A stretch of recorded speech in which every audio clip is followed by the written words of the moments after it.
Morning, welcome to the Bagel Inferno. Inferno.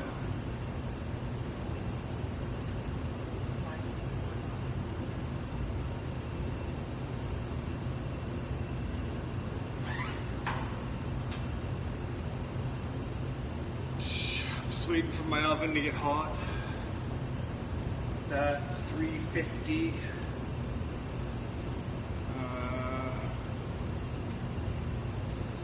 Guess I'm gonna drop my first batch in while I wait.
Morning.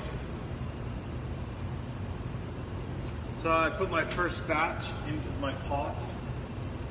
Just gonna adjust the heat a bit.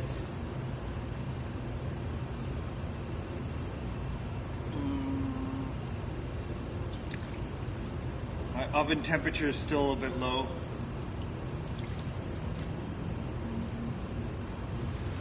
Want it to be up around 370 by the time I start baking.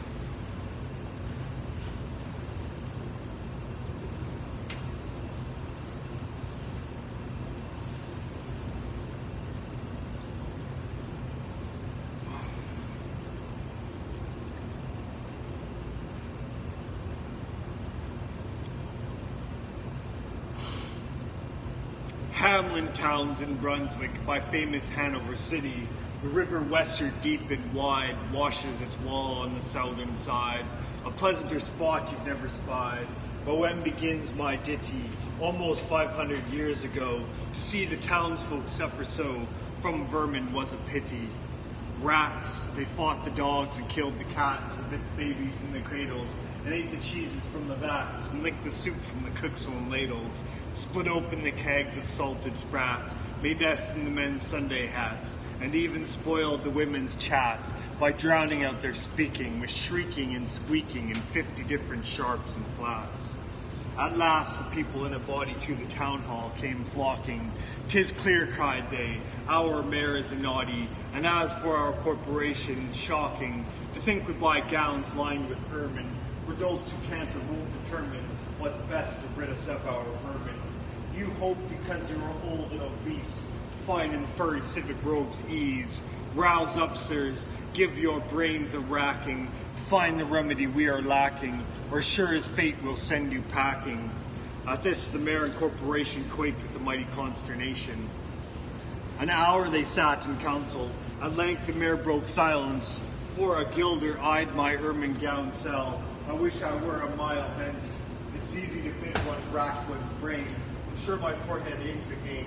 I scratch it so, but all in vain. Oh, for a trap, a trap, a trap." Just he said this what she had, at the chamber door but a gentle tap.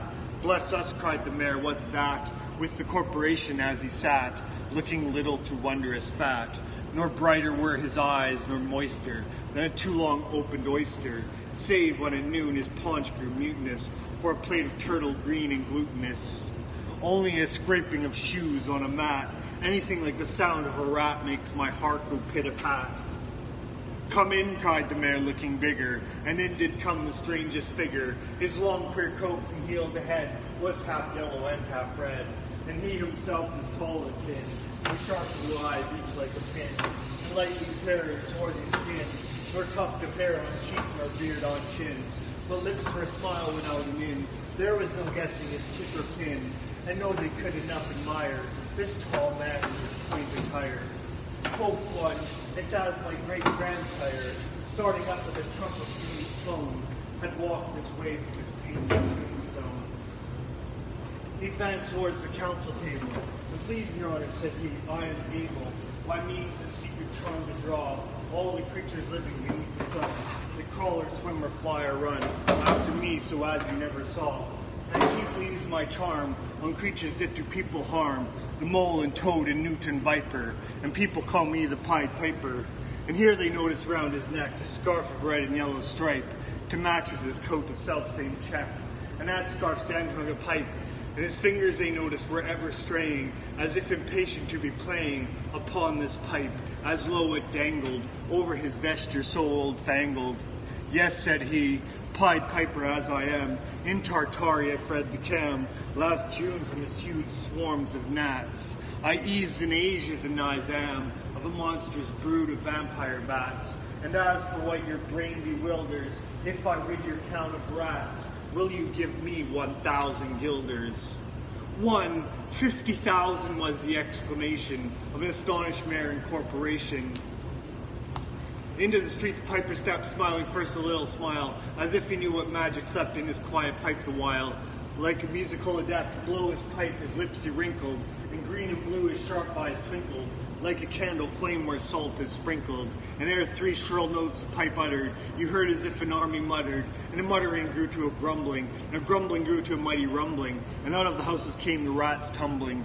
Great rats, small rats, lean rats, brawny rats, brown rats, black rats, gray rats, tawny rats, grave old plotters, gay young friskers, fathers, mothers, uncles, cousins, cocking tails and pricking whiskers, families by tens and dozens, brothers, sisters, husbands, wives, followed the pipe piper for their lives. From street to street he piped advancing, and step for step they followed dancing, until they came to the river Wesser, wherein all plunged and perished, save one who stout as Julius Caesar swam across and lived to carry, as he the manuscript he cherished, to Ratland home his commentary, which was, at first shrill notes of the pipe, I heard a sound as of scraping tripe, and putting apples wondrous ripe into the cider presses gripe, and moving away a pickle tub boards, leaving a jar of conserve cupboards, and a drawing the corks of train oil flasks, and a breaking hoops of butter casks, and it seemed as if a voice, sweeter far than by harp or by psalteries breathed, called out, "O rats, rejoice!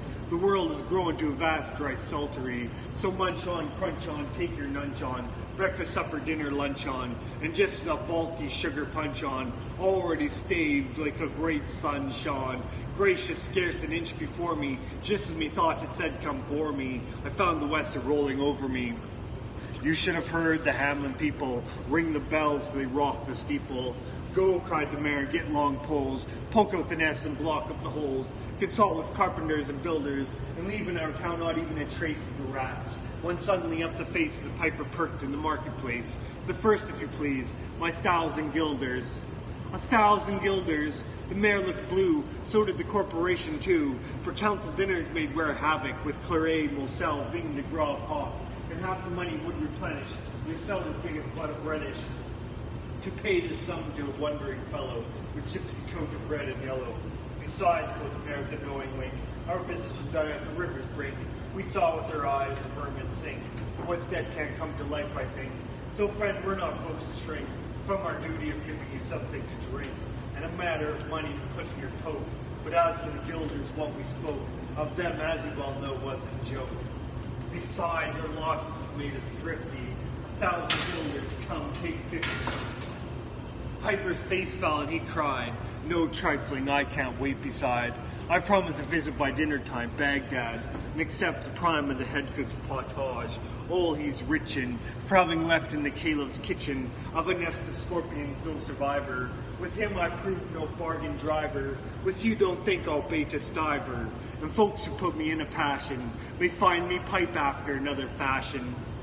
How, cried the mayor, do you think I brook being worse treated than a cook, insulted by a ribald, with idle pipe and vesture piebald? Threaten us, fellow, do your worst, blow your pipe there till you burst. Once more he stepped into the street, and to his lips again laid his long pipe of smooth straight cane. And ere he blew 3 notes, such sweet soft notes as yet musicians cunning never gave the enraptured air. There was a rustling that seemed like the bustling of merry crowds jesting, a pitching and hustling, small feet pattering, wooden shoes clattering, little hands clapping, middle tongues chattering, like foals in a farmyard where barley is scattering. Out came the children running, all the little boys and girls, with rosy cheeks and flaxen curls, and sparkling eyes and teeth like pearls. Tripping and skipping ran merrily after the wonderful music with shouting and laughter. The mayor was dumb, and the council stood as if they're changed into blocks of wood, unable to move a step or cry, to the children merrily skipping by. Could only follow with an eye that joyous crowd at the piper's back, how the mayor was on the rack, and the wretched council bosom beat as the piper turned from High Street to where the western rolled its waters, right in the way of their sons and daughters. How he returned from south to west, and to Copperberg Hill his steps addressed, and after him the children pressed, raving for joy in every breast. He never crossed the mighty top, he's forced to let the piping drop, and we shall see our children stop. Until we reached the mountainside, a wondrous portal opened wide, as if a cavern was suddenly hollowed. The piper advanced, and the children followed. And when all were in to the very last, the door in the mountainside shut fast. Did I say all? No, one was lame, and could not dance the whole of the way. And in after years, if you would blame his sadness, he was used to say, it is dull in our town since my playmates left. I can't forget that I'm bereft of all the pleasant sights they see, which the piper also promised me. For he led us, he said, to a joyous land, joining the town in jest at hand, where waters gushed and fruit trees grew, and flowers before fairer hue, and everything was strange and new. The sparrow was bright and a peacock here, and their dogs outran our fellow deer, and honeybees had lost their stings, and horses were born with eagle's wings. And just as I became assured, my lame foot be speedily cured, the music stopped, and I stood still, and found myself outside the hill, left behind against my will, to go now living as before, and never hear of that country more. Alas, alas for Hamelin, that came to many a burgher's pate, a text which says at heaven's gate, opes to the rich at his easy rate, as a needle's eye takes a camel in. The mayor sent east, west, north, and south, to offer the piper by word of mouth, wherever was men's lot to find him, silver and gold to his heart's content, if only he'd return the way he went, and bring the children behind him. But when they saw 'twas lost endeavor, and piper and dancers were gone forever, they made a decree that lawyers never should think their records dated duly, if after the day of the month and year these words do not as well appear.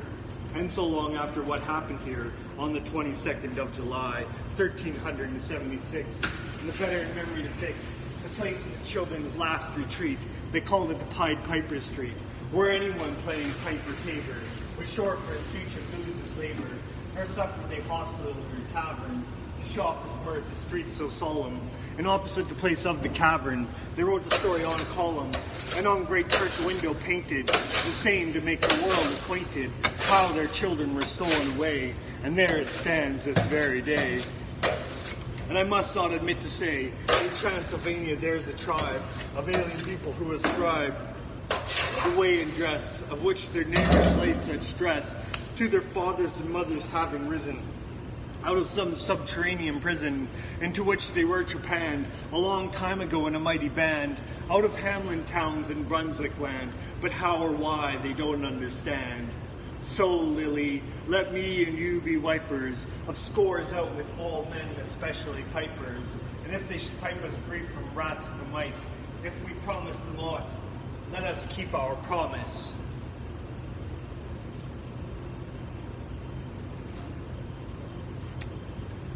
The Pied Piper of Hamelin by Robert Browning.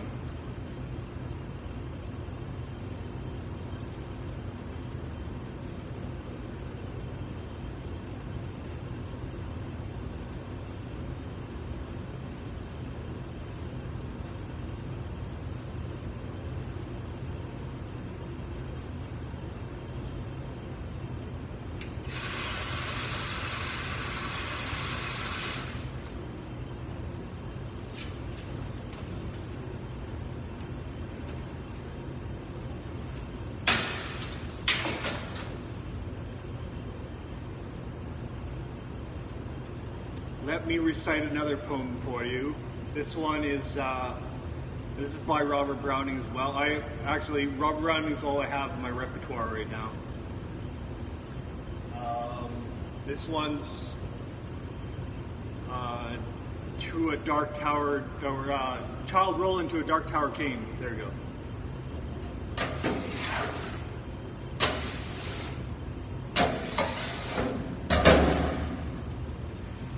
I guess I'll let you know what's going on in the oven here first. We've got one batch of everything in the oven, and I'm just waiting for my water to boil again so that I'll add my second batch. So water. I want the water to come back to a rolling boil before I add the bagels. We got one batch on the go. My flame's a little bit high, so I'm going to adjust it lower.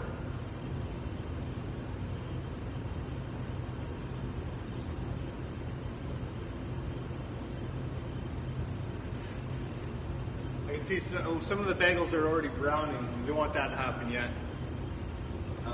So I move the bagels back a little ways, and I adjusted the heat down. I reduced the heat, and my water is about to break boil. So I'm gonna add my next batch. I'm gonna do 2 everything in a row because I got a big order this morning to do.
We go. We got one batch in the oven and one in the pot.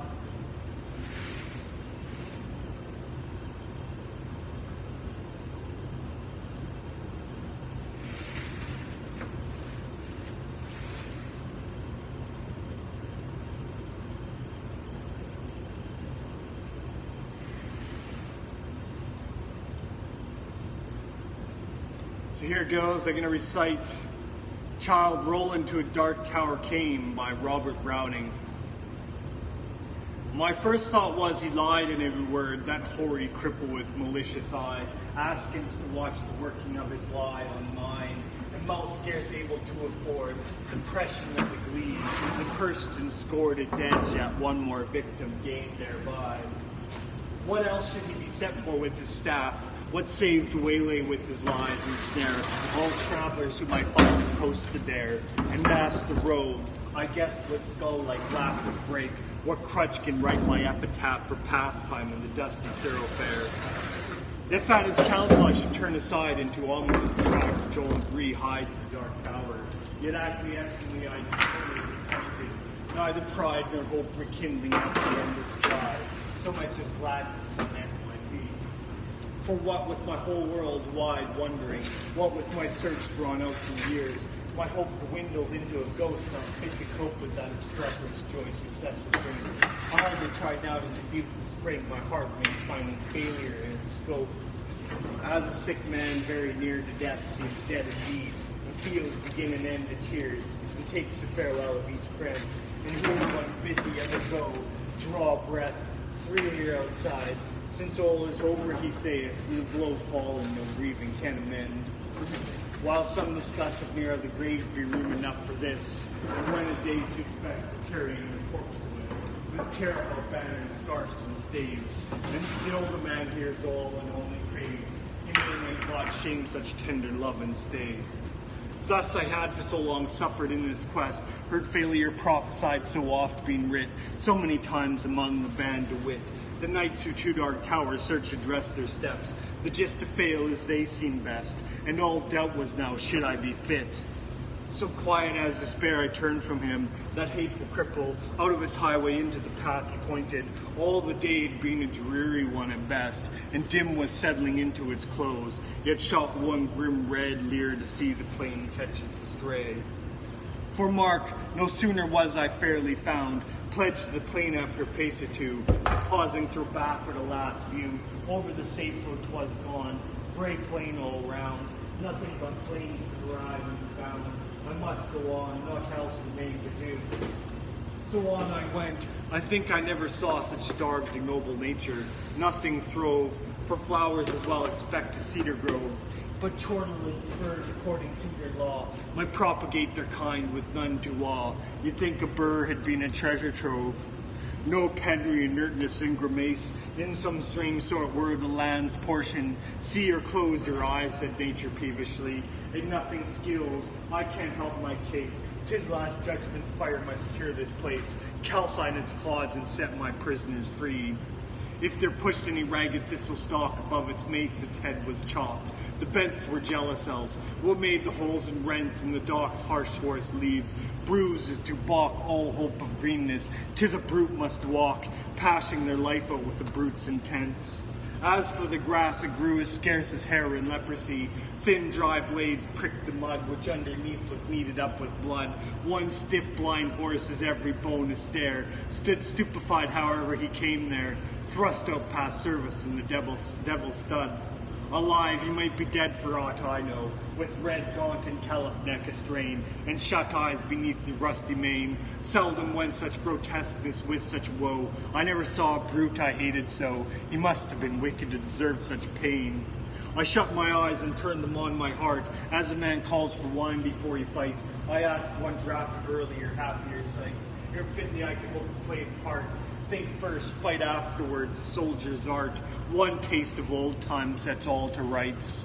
Not it. I fancied Cuthbert's reddening face beneath its garniture of curly gold. Dear fellow, till I almost felt him fold. An arm in mine to fix me to that place, that way he used. Alas, one night's disgrace, at my heart's new fire and left it cold. Giles, then, the soul of honor, there he stands, frank as 10 years ago when knighted first. An honest man should dare, he said he durst. Good, but the scene shifts. Saw what hangman's hand pinned to his breast a parchment. His own band reads it, poor traitor spit upon and cursed. Better this present than a past like that.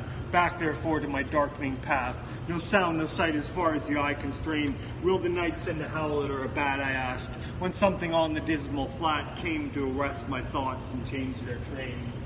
A sudden little river crossed my path, as unexpected as a serpent came. No tides congenial to the glooms. This, as if froth by, might have been a bath for the fiend's glowing hoof, to see the wrath of its black eddies bespat with flakes and spumes. So petty yet so spiteful, all along low scrubby alders kneeled over it, drenched willows flung them headlong in a fit of rout despair, a suicidal throng, the river which had done them all the wrong, whatever that was, rolled by, deterred no whit. Which while I forded, good saints, how I feared to set my foot upon a dead man's cheek, each step a field and spear I thrust to seek, for hollows tangled in his hair or beard. It may have been a water rat I speared, but ugh, it sounded like a baby's shriek. Glad was I to reach the other bank, now for a better country. Vain presage, who are the strugglers? What war did they wage? Whose savage trample could thus path the dank soil to a flash? Toads in a poison tank, or wild cats in a red-hot cage. And more than that, the fight must so have seemed in that foul cirque. What penned them there with all the plain to choose? No footsteps leading to that horrid muse. None out of it. Mad Bruid set to work their brains, no doubt, like galley slaves that turned pits for his pastime, Christians against Jews. As far as ever from the end, More than that, a furlong on. What bad use was that engine for? That wheel, or brake, not wheel. That harrow fit to reel men's bodies out like silk, with all the air of Tophet's tool, on earth left unaware, or brought to sharpen its rusty teeth of steel. Then came some stub ground, once a wood, now once a wood, now once a wood, now.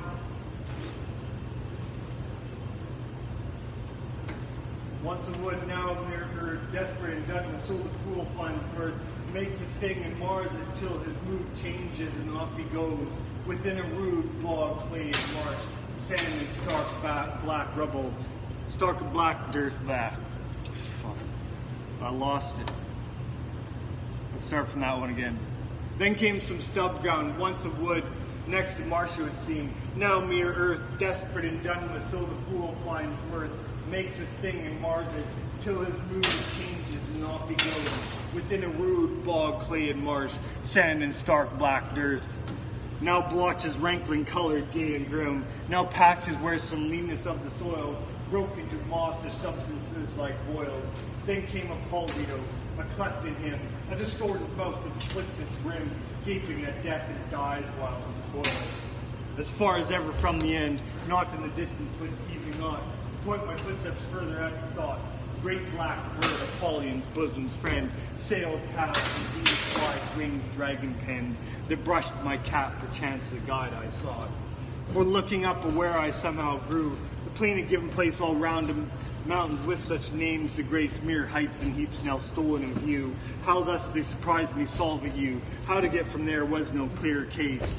Yet have I seemed to recognize some trick of mischief had happened to me, God knows when, in a bad dream perhaps. Here ended then progress this way, when in the very nick of giving up, one more time came a click, as when the trap shuts, you're in the den.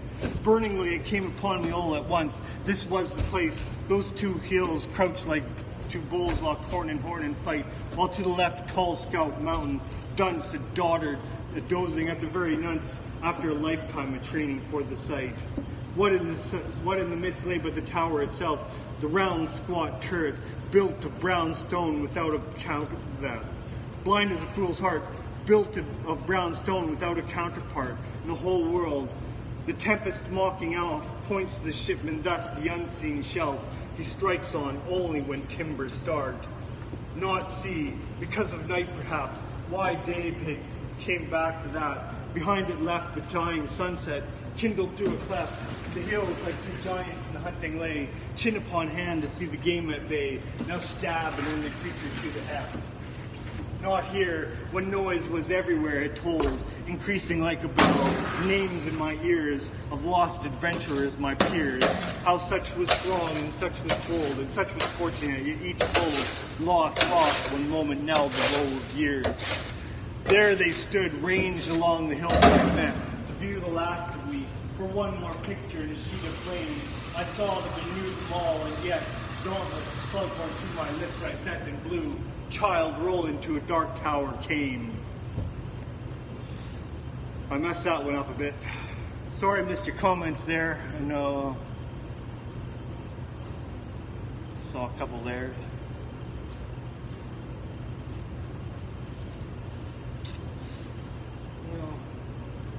Missing a bagel.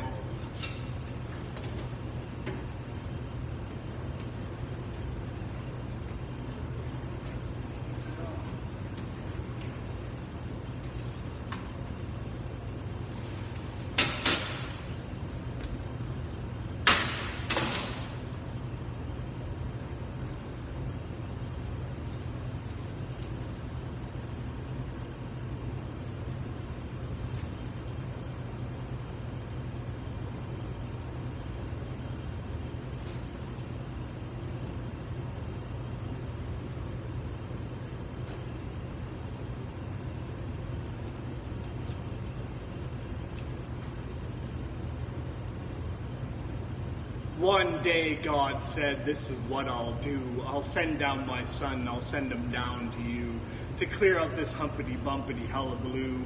His name will be Christ and he'll never wear shoes, and his friends will all call him the King of the Jews. He didn't come in a plane, he didn't come in a Jeep, He didn't come in the pouch of a high-jumping Vovip.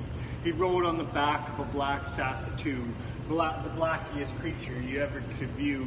He rode into Jerusalem, home of the grumpety Jews, where false prophets were worshipped, some even in twos. There was Murray von Murr and Genghis Vauvouz, the one you could worship taking a snooze. Thus Christ spoke from a mound, just a pile of ground. People gathered around without making a sound. Thus he spake, sin in socks full of sin. How shall we quiet this Jehovah din? Do unto others as others do unto you. That includes you, Timothy Foo. And one Pharisee said to another he knew, what shall we do about this uppity Jew? Wash him in wine and make him all clean, and into Sam Vittle's crucifixion machine. Twirl the whirl and release the gavlees, and then go the nails as fast as you please. And it is said as he said as he bled, forgive them, Father, for they know not what they do, because they walk through this world wearing two crappity shoes.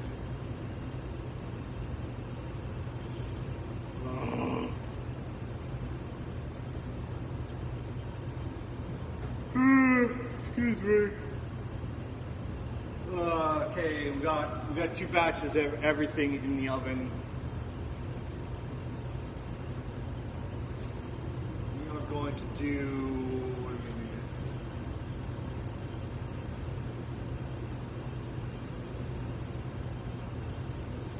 going to do? Going to do some multi-grain.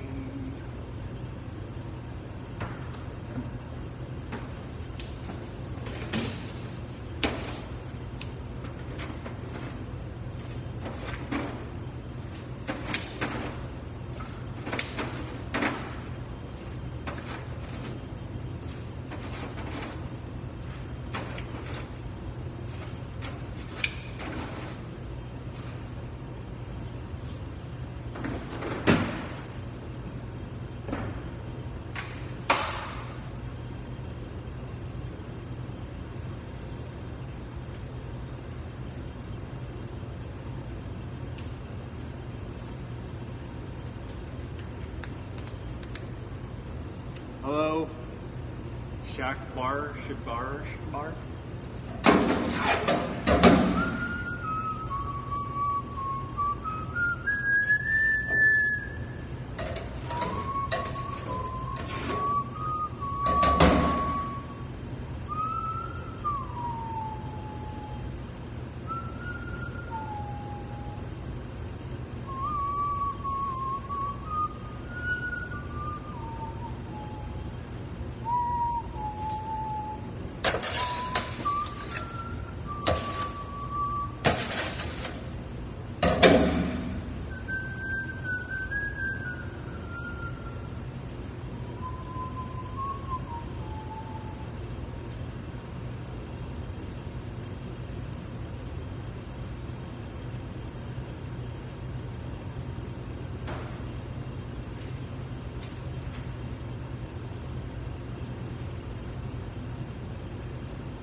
So we got 2 batches of everything in the oven, 1 batch of multigrain in the pot.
sweep the deck now.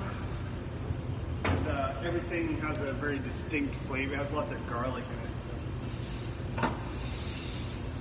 I should have done my multigrain first. I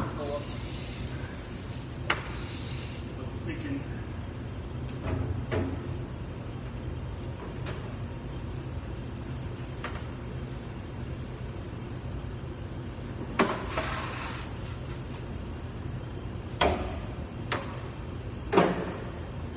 There we go, we got 2 batches of everything in the oven, and my multigrain's popping up right now. I'm gonna put it on the boards. I'm wetting the boards. If you're wondering what I'm doing right now, this is just wetting the boards with a wet cloth. Hello. So I can't see your name. Welcome to the stream.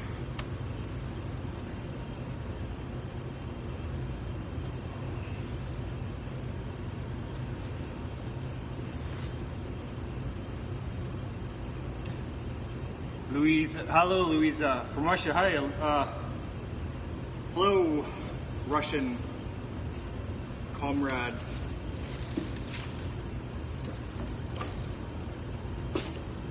Russians are in the news a lot lately.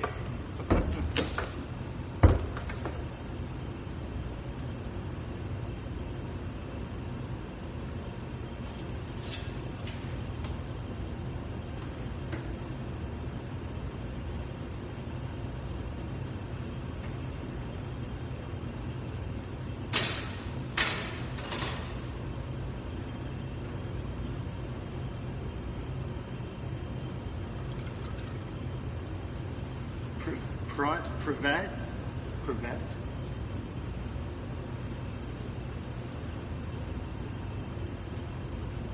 Yes. Prevent?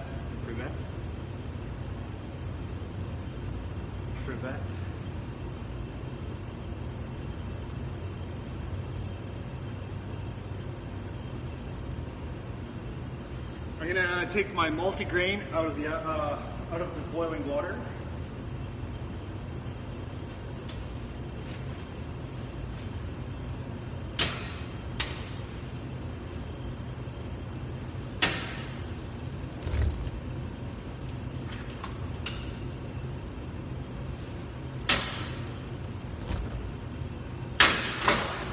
These are my multigrain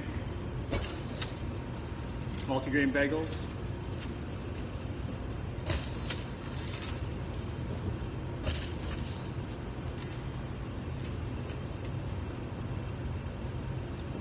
Prevent Luza.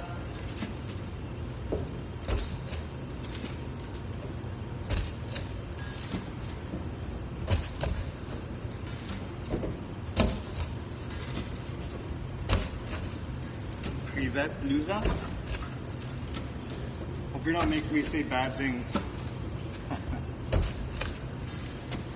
Russian swear words.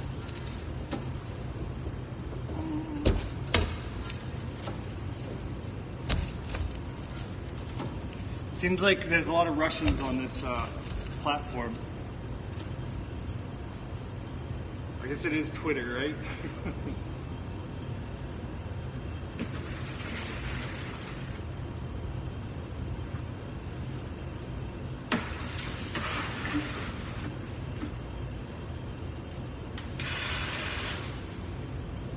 There we go, we got multigrain in the oven.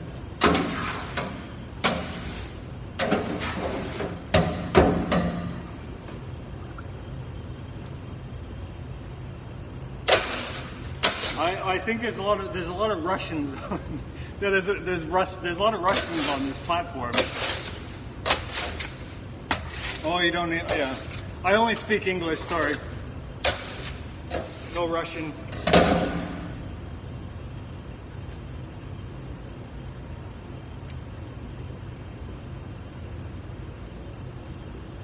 Nothing.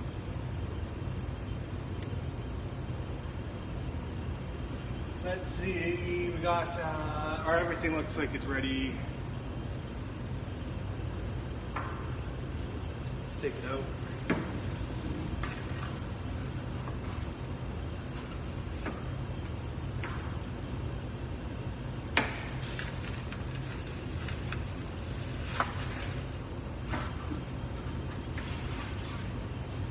Yeah, those are in.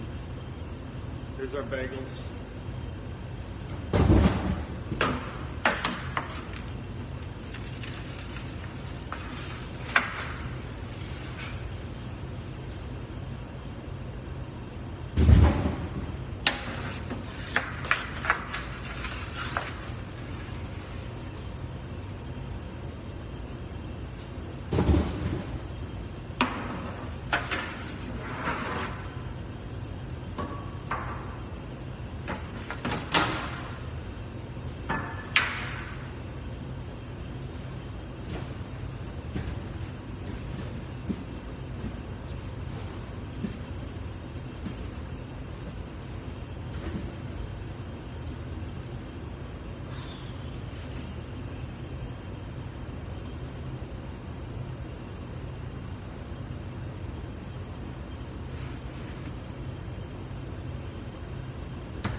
We have one everything, one multigrain, and then a multigrain in the water.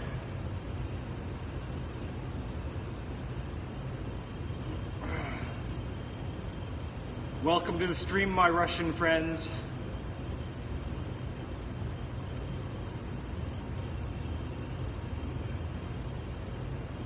I say my Russian friends because pretty sure at least 90% of my audience is Russian. And of that 90% of Russians, I would say about 80% of those people are hackers or trolls. That's all you get on Periscope. Russian trolls.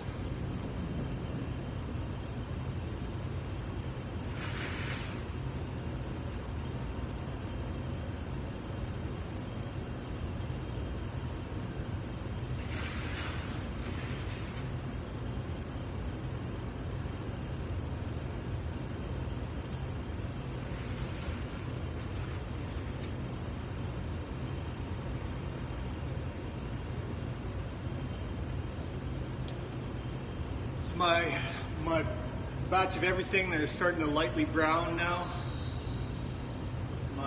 My multigrain, they're starting to proof. The yeast is activating, producing carbon dioxide.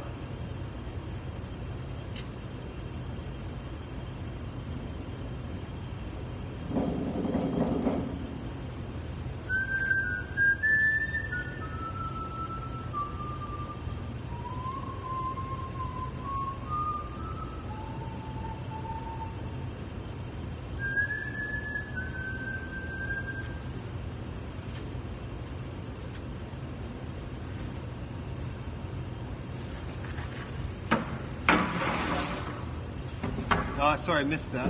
If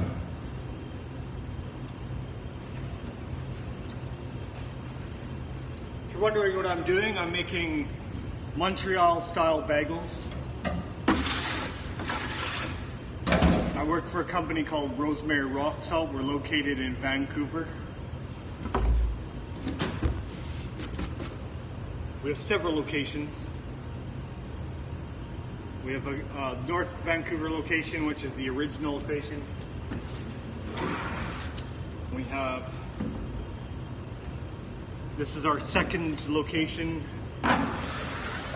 It's on Main Street and Broadway.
So I just flipped my everything over onto the other side. I moved my multigrain into 3 rows in the center of the oven to brown. And I got my second batch of multigrain in my pot, and it's just they're just starting to pop up to the surface. I'm gonna give my pot a stir, wipe my boards with water. Keep them cool, wet, so their bagels don't stick. Hey Lisa, welcome back.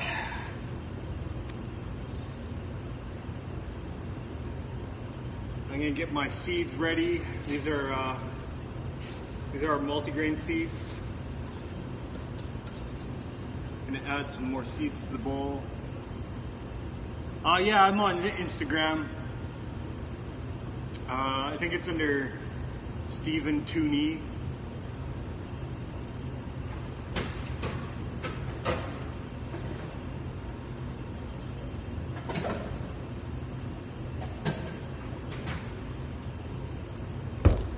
Yeah, look me up on Instagram. I should probably start streaming on Stephen. Yeah, Stephen Tooney. TWO underscore KNEE.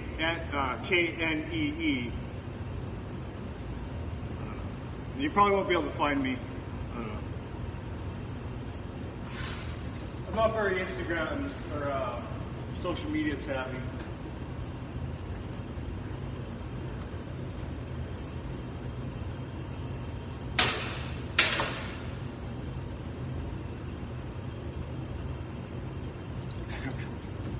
Yeah, look me up on Instagram.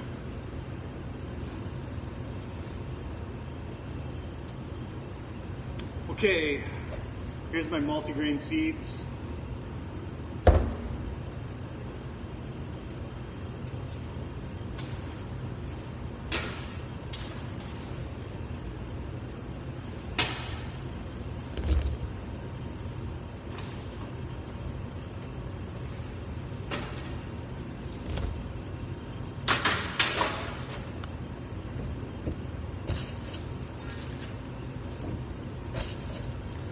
Multigrain.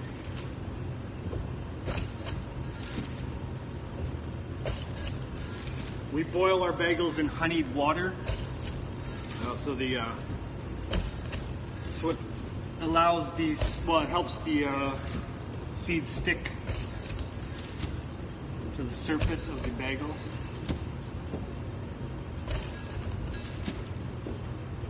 And it adds flavor and nutrition. Maybe, well, I don't know. Wouldn't confer that much in nutrition, I guess.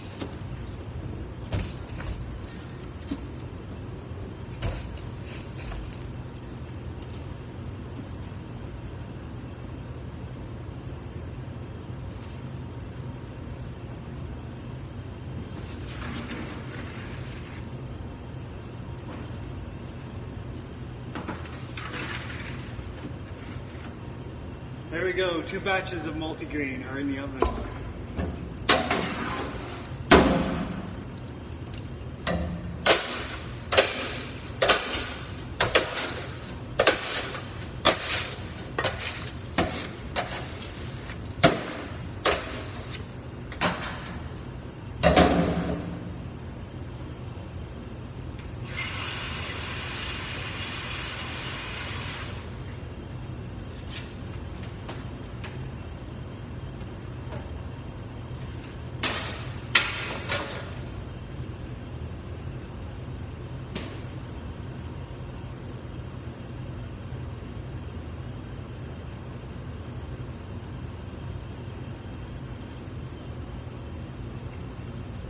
I'm going to take my second batch of everything out.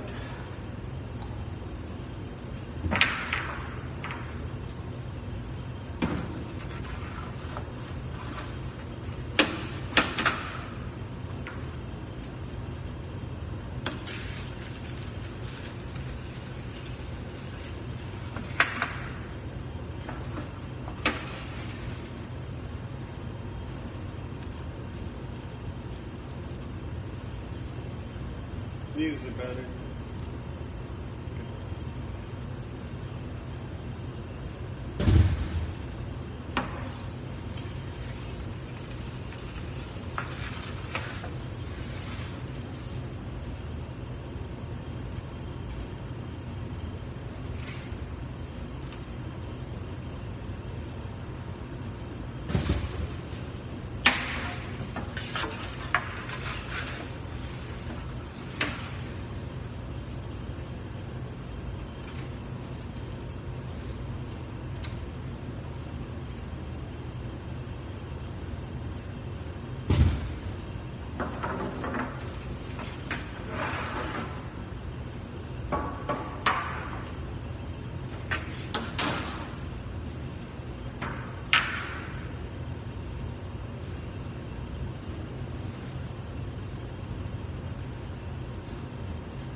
Okay, I'm going to do a batch of rosemary rock salt.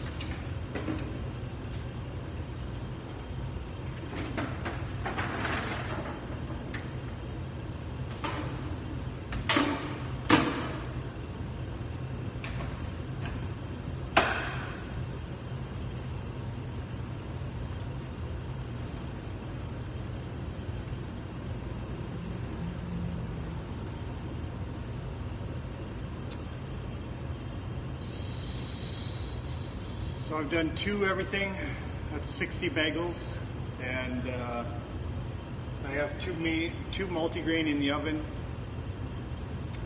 and a batch of rosemary rock salt in the water.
Well, that's all we got for this morning. I'm gonna shut it down here. Thanks for everybody who watched. I'll be back next week. Have an excellent morning.